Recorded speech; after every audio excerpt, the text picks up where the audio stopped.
Je veux vous rappeler que le 14 mai 2018, il y a eu un accident sur le chantier des nouvelles casernes. Donc, 2 travailleurs de l'entreprise Bricktal ont été blessés suite à l'effondrement d'un mur du bâtiment patrimonial des nouvelles casernes. Donc, au moment de l'accident, les travailleurs s'affairaient à faire le démantèlement des fondations, donc d'un mur de maçonnerie massive.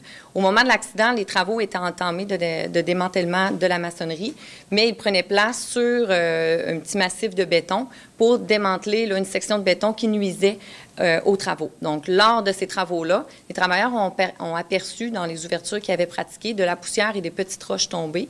Et c'est à ce moment qu'ils ont sauté de leur position de travail et que le mur s'est effondré au même moment.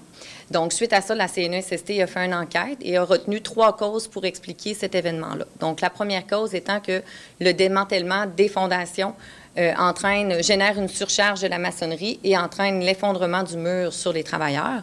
Ensuite, au niveau de la méthode de travail qui a été utilisée pour le démantèlement des fondations, celle-ci était inadéquate puisqu'elle n'a pas assuré la stabilité du mur.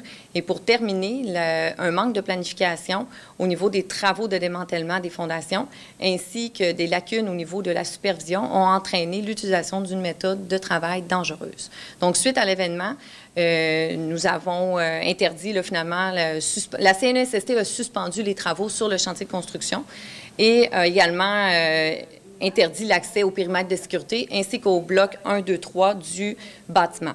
Ensuite, des attestations de sécurité et de solidité ont été demandées, ont été exigées pour le bâtiment et des méthodes de travail de démantèlement sécuritaire ont également été demandées.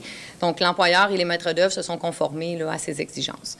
Suite à ça, au niveau des mesures de prévention à mettre en place pour éviter qu'un tel accident se reproduise, il faut privilégier des méthodes de démantèlement, donc de démolition du haut par le bas. Si le sous-œuvre, donc travailler dans un ouvrage avec une partie de l'ouvrage au-dessus de nous, c'est vraiment nécessaire. À ce moment-là, il faut obtenir une attestation, un procédé qui est validé par un ingénieur.